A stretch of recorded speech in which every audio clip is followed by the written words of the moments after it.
procrastination is the killer of dreams and goals, right? And so I've got a quick question to ask you is, why do you procrastinate? Why do you procrastinate? I procrastinate, you procrastinate, everybody procrastinates. And today I've got a whole bunch of notes on helping you understand what is procrastination, why do we do it, what are some tools and techniques that you can use to recognize and eliminate procrastination. And I'm going to talk about the brain science, always the brain science of procrastination. And it's a really interesting topic because so few people study procrastination. Everybody does it, but very, very few people understand why it's happening. So why do you think you procrastinate? Leave me a comment right now. Show me, why do you think, what do you think is the number one reason that you procrastinate? So Becky says self-doubt and fear gets you. Yeah, so why do you think you procrastinate? Let me know what you think is the number one fear is, and I'll say hello to a few of you. Hi, Paula. Hi, Nancy. You're overwhelmed being the mother and father and tired, so hello there from Russia. Procrastination, it is the silent killer of a lot of dreams, isn't it? So Dr. Strutib, not interested? Well, if you're not interested, you're not going to do what it takes you, right? Caesar, because of gorillas. Paulo Pesci, fear. Hey, Chef Garcia. Veno, hello, Elizabeth. So, is procrastination something that's happening in your brain? There are really three key reasons that we procrastinate. I love to understand the cause of things instead of focusing on the effect. Procrastination is an effect, right? When we don't take action or we delay, it's an effect.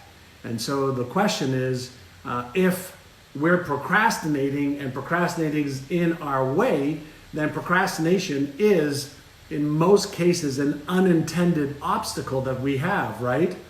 So what percentage of the time do you think you procrastinate? I'm just curious. Hey, Vishnu. Hi, Sachin. Hi, Celeste. Hi, Michele. So overthink, analysis, paralysis. But Michele, why do you overthink, right? You're too old to think. Brain is keeping you safe. Maisie 2929. So I wrote out that there's what type of procrastinator are you? Are you a perfectionist, so that you want to be perfect all the time? Is that the type of procrastinating that you are? Perfectionist? How many of you are perfectionists? That's a perfectionist. How many of you, instead of doing what you need to do, you're a pro-socializer?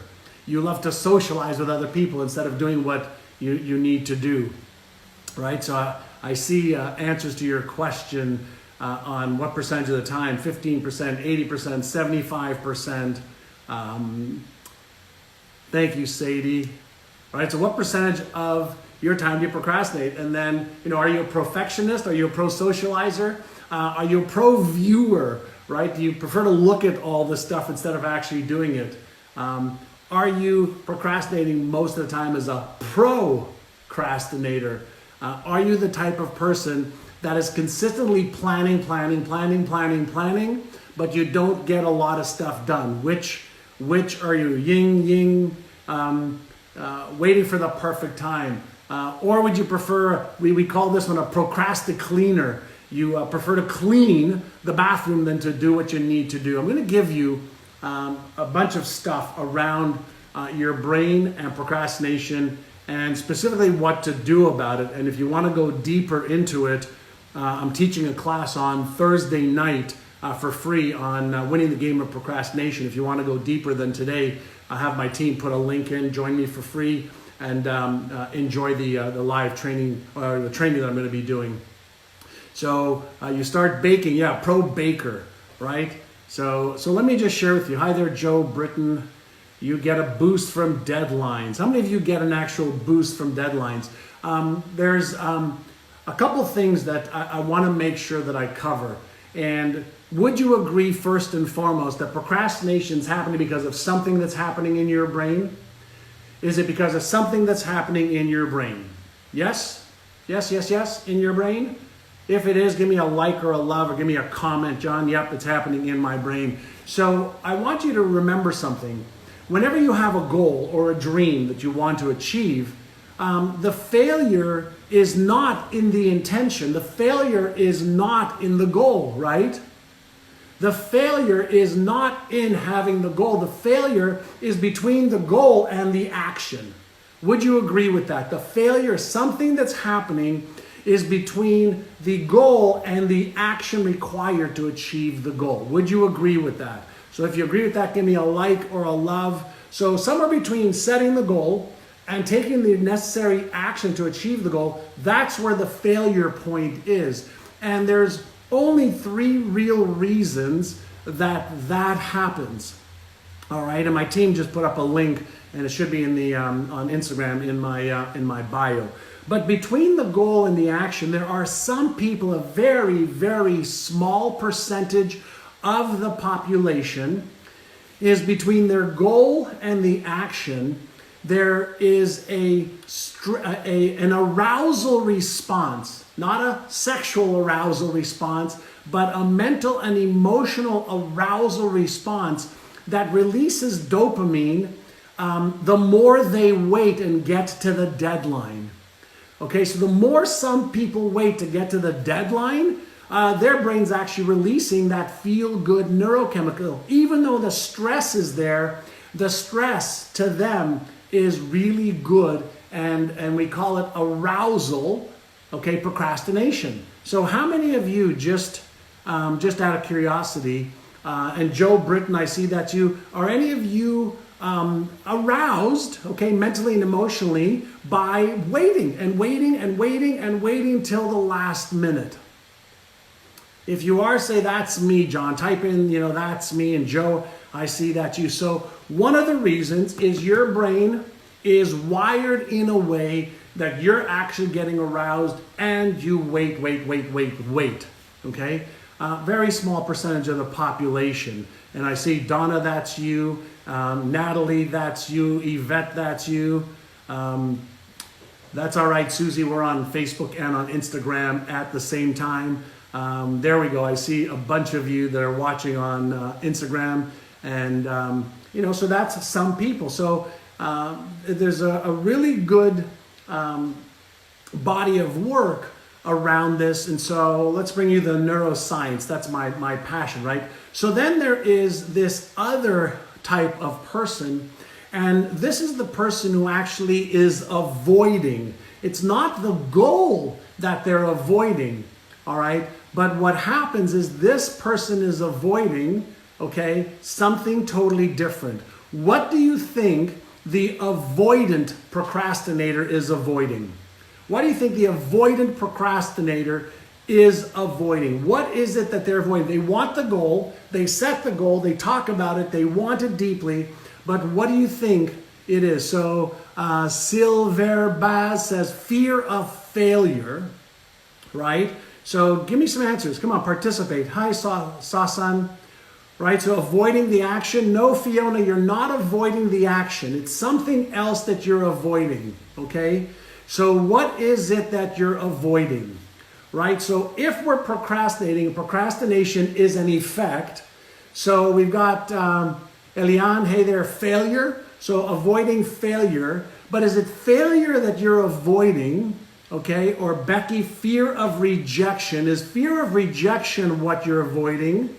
Okay, I want you to go deeper than the average here. Fear of being disappointed, right? Being ashamed, being judged, losing friends, right?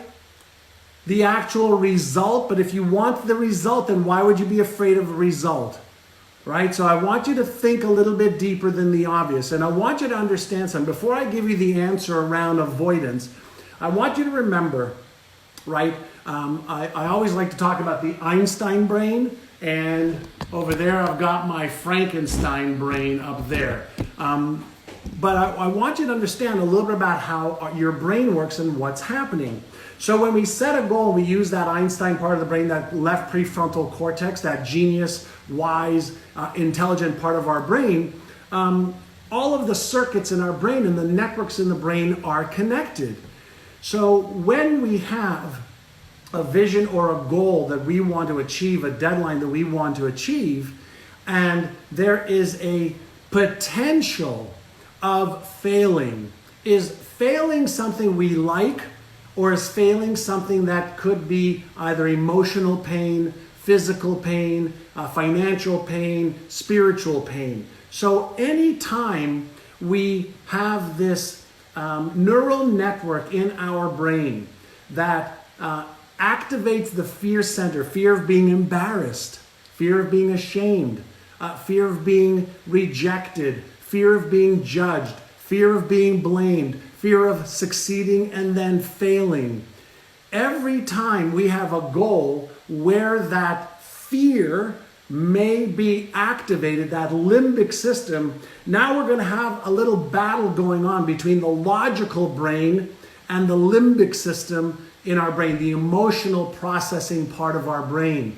And what happens is there's these almond-shaped pieces of mass right on the left side of the brain, the right side of the brain, just above the ears, right? And this is the emotional control part of our brain. And so when there is real or imagined danger or discomfort or change or potential fear, there's 50 different types of fear, that neurochemical reaction puts the brakes on our behavior as a protection mechanism. So the person who's avoiding taking action is avoiding it because they're afraid, fear, right? They're afraid that they might fail or be embarrassed, ashamed, ridiculed, judged, or what? Succeed and then fail, or they have to endure the emotion of being disappointed. So instead of any of those negative or disempowering states, okay, that we don't want, we do more to avoid pain than we do to gain pleasure, any one of these states that we're trying to move away from activates, okay, our amygdala, which turns off the motor cortex in our brain, turns off the dopamine in our brain, which means that we don't take action. We procrastinate. Does that make sense as to what's happening mechanically in your brain? Now, let's say, okay, that you have a goal, and as we already determined, the failure point isn't the goal. It's between the goal and the behavior, okay, that you're taking. So what happens is if there's a chance of failure, you will procrastinate. But what happens if you fail? What happens if you disappoint yourself? Is it also possible that if you allow this to happen over and over and over again, you are actually developing a more sensitive amygdala that keeps getting more and more and more used to procrastinating? The bigger your amygdala gets, the more sensitive it becomes. And the more sensitive it becomes to the potential failure or disappointment or judgment or blame or shame or guilt, the more you procrastinate. And so I'll tell you how to override some of that in just a moment. But I also want you to be aware of one other thing: your self-image. So let's say you have a goal. And let's say there's a risk of failure or of disappointment, of being judged or ashamed or any negative feedback loop. And you really don't have the self-image that can handle that at this point. If you don't have the ability to manage failing or being judged or being ridiculed or losing X, Y, or Z, then you will procrastinate to avoid feeling those emotions and reinforcing a less than desirable self-image of yourself. Does that make sense? Again, I'm sharing with you, okay, the deeper understanding of procrastination. Okay, so here is a little tool. So far we've talked about some people procrastinate because it actually arouses them and they get this dopamine release. Other people, okay, procrastinate because they're avoiding, okay, the fear, they're avoiding the self-image issues, and because their amygdala is hypersensitive. And there is a third one, which I'll share with you in just a moment. And do you like this information? Do you like this? Every Tuesday morning, I do my session here on Instagram and on Facebook, where I give you some of the neuroscience of your behavior, the neuroscience of results and success. And so we talked about, there's perfectionists, pro-socializers, pro-viewers, procrastinator, pro-planner, or procrastinator, procrastinator as well. These are some of the fun stuff. But I want you to I'll give you a couple techniques in just a second.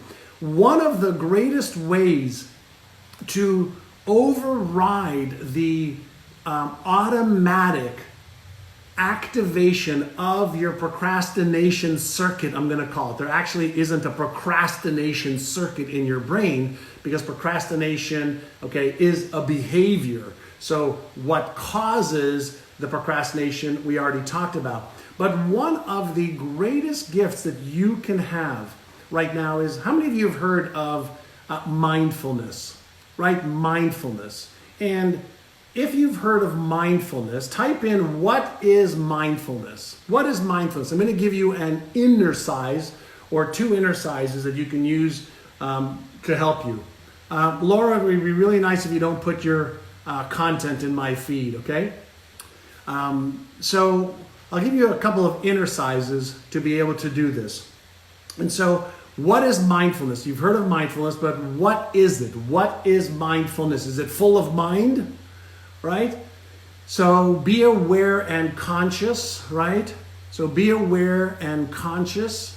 Awareness of your thoughts, your feelings, sensations, behaviors, results. Yeah, so mindfulness is just a heightened state of awareness. And most of us are, going about our day in a very, very nonchalant way, thinking about the past, thinking about the future, but not being aware of the present. And so mindfulness is learning, teaching, upgrading your skill to be aware of the present moment of your thoughts, emotions, feelings, sensations, behaviors, and the results that they are creating. Now, what I do on my mobile phone, for example, is I set my mobile phone's alarm to 55 minutes past every hour. So 6:55, 7:55, 8:55, 9:55, 10:55, all the way through to about 5:55 p.m. And every hour I stop what I'm doing and I do an inner size. And many of you know my best-selling book, Inner Size.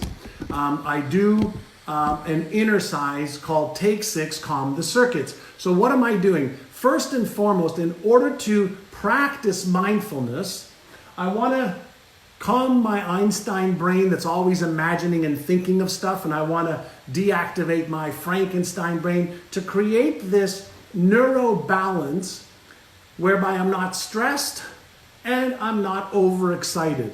And I just take 6 deep breaths in through my nose slowly and then out through my mouth really slowly. And I do that with my eyes closed. Go ahead and do it with me if you like. Just take 2 or 3 breaths as slowly as you can in through your nose, and as slowly as you can breathe out like you're blowing out through a straw. Ready? 3, 2, 1.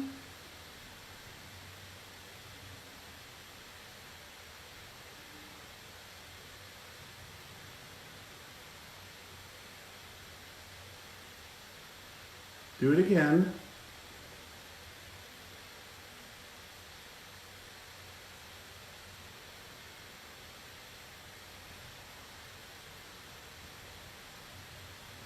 When you take 6 deep breaths in through your nose and out through your mouth, slowly, slowly, slowly, you're deactivating the stress centers, you're deactivating that thinking part of your brain.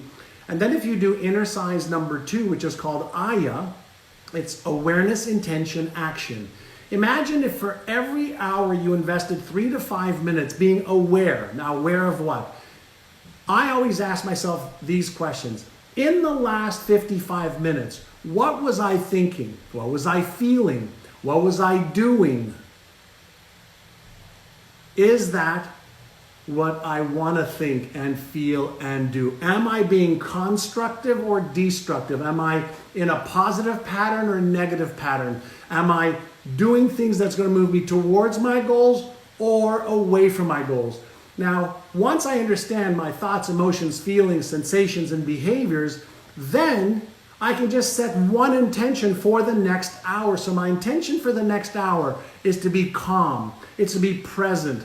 It's to take action towards my goals instead of to waste time on Facebook or on my texts or emails or whatever the case is. And then I say, what's one action step? So I as awareness, intention, action. So once I know my awareness, I'm mindful of what's happened the last 55 minutes and right now, what's my intention? I set the course for the next hour, and then I ask, what's one thing that I could do the next minute to actually move towards achievement of one of my goals, whether it's for health or wealth, relationships, career, business, fun, experiences, charity, spirituality, whatever it is.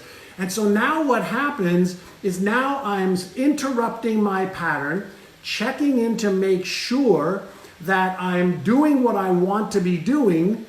And then by doing this every single hour throughout the day, I'm getting about 10 to 12 check-ins with myself to recalibrate my neurochemicals, my neural circuits, so that I am moving forward. Now, that's part one. I still have the third reason that some people procrastinate, and I'll tell you that in just a moment. Once I set that course, I am now building a pattern for my brain to do on its own. How does that happen? Have any of you heard of the term automaticity? Automaticity. Type it out for me, please. Automaticity, right? Automaticity. And Natalie, intention is, what do you intend to do? What do you intend to do the next hour? That's intention. So what is automaticity? There's a part of your brain called the default mode network, and it is the way that your automatic self just is every single day, right? So automaticity, any pattern that you repeat, any pattern that you reinforce, your brain makes into an automatic pattern so you don't have to think about it. So if I practice mindfulness once an hour, if I practice being aware once an hour, if I practice setting an intention once an hour, if I practice taking action towards what I want once an hour, imagine what happens if you do this for 10 days. Your brain says, hey, you're doing this on a regular basis. Let me just make this automatic so you're always checking and balancing your intention, your thoughts, your emotions, your feelings, your sensations, and your behaviors. Does this make sense? You have $1 trillion brain, but no instructions on how to use it well. No instructions on how to program it well and let go of the old programming so that you can create more empowering thoughts and emotions and feelings, sensations, and behaviors. So you have to interrupt old patterns, replace them with new patterns, make those automatic, and guess what happens? Now you're a high-performance human being. Does this help you? And by the way, as I mentioned, I'm going to be doing a deeper dive with a whole bunch more techniques for you this Thursday. It's in the bio on Instagram. My team has put a link to it that'll be posted up or pinned to the top. Join me on Thursday. It's free. Invite your friends if you like this, and I'll teach you even more. So number 3 part, all right, the number 3 part on this, all right, is decisional, right? So when we are missing the knowledge or when we're missing the skill of what we need to do, how we need to do it, why we need to do it, then our brain is missing some of the pieces, okay, that it needs in order to feel safe and comfortable. And when that decisional part of our brain is incomplete, meaning we don't know what to do, we don't have the knowledge, the skills, the tools, the resources, the people, the contacts, then our brain goes into an automatic default setting of self-doubt. Now, is self-doubt, okay, a positive or a negative, a constructive or destructive pattern? Self-doubt in our brain is an unsafe pattern, and our brain's looking for predictability and safety. And so when your brain's looking for predictability and safety and you don't have the confidence and the certainty in yourself, then you are going to procrastinate as a protection mechanism. It's easier to master disappointment than to master change. Did you hear what I just said? It's easier to master disappointment and to be okay with disappointment versus mastering change. And I'm giving you some of the keys to the kingdom. When there's this battle between your prefrontal cortex, that thinking, logical, imagination part of your brain, and the limbic part of your brain that's trying to keep you safe, trying to keep things in your comfort zone, which part of your brain do you think is going to win? The logical thinking part of the brain or the emotional part of the brain? Which one wins? Which one wins, right? So I'm looking at your notes. Which one wins? Right? Pedro, thanks for writing down. It's easier to master disappointment and comfort zone than it is to master change. Why? We were never taught how to disassemble disempowering habits, thought habits, emotional habits, behavioral habits. We finally understand the neuroscience of habits now, the neuroscience of emotions, the neuroscience of thoughts and imagination, but most people don't have the user's manual. So we can fail in the achievement of the goal and the taking action because of arousal. We can fail because we're avoiding pain. We're avoiding the pain of being disappointed. We're avoiding the pain of failing. We're avoiding the reinforcement of a disempowering self-image that we have, or a lower than needed self-image we have. And we are procrastinating because of our decisions. So I'm going to give you one last tip, and there'll be a bunch more on Thursday on my free training on procrastination. The last final piece I'm going to give you. So we talked about inner size number 1, take 6, calm the circuits first. Inner size number 2 is Aya, awareness, intention, action. And then here is the third piece. And it's called chunking. Reduce to the ridiculous. Chunking, reduce to the ridiculous. What does that mean? Let's say you have a goal that you really want to achieve, right? Because you want to have, a better life, more money, nicer home, more time for charities, more time for your hobbies, whatever it is. There are certain goals that you have. And we know that all of your goals have a variety of different components to it. So here is a little trick that I play with myself. I've trained myself to be aware of procrastination and to listen to the self-talk and my emotions, okay, on a regular basis, once per hour at least. And when I hear that little inner voice say to myself, right, that self-talk, I don't feel like it. I'll do it later. You know what? It's really not that important. Whenever I hear the disempowering self-talk, do you know what I do? I respond to myself. Yes, I talk to myself. And here's what I do. I tell myself, I know, I understand, but just do a little bit anyway. Just a little bit. I do this for exercise. The days that I don't feel like exercising, and health is extremely important to me, the days I don't feel like exercising, I say, I know, but just do 3 minutes today. I don't feel like writing this article, I know, but just write 1 paragraph today. I don't feel like doing this video today. I understand, I know, John, but just do a little video. I don't feel like calling this person or these people. I say, I know, but just call 1. So whenever I have resistance, pay close attention. Whenever I have resistance, I reduce to the ridiculously small just to do something. Right? Whenever I have resistance, I reduce to the very, very small so that I can reduce the resistance, I reduce the risk, I reduce the time, I reduce, okay, to the smallest little piece that I can do just so I do not reinforce procrastination, just so that I do not reinforce a disempowering pattern that becomes automatic and creates more disempowering patterns.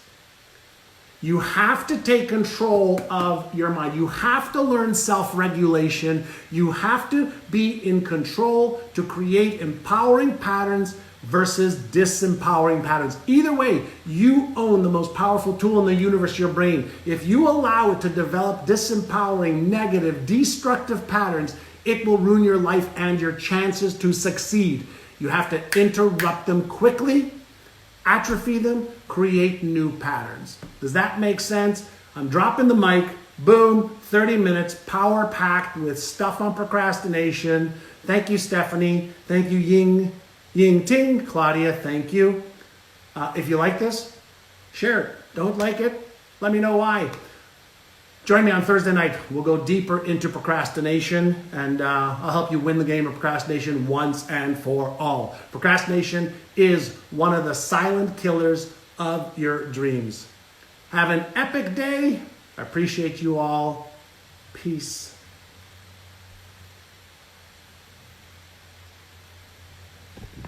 Bye, my friends on Instagram.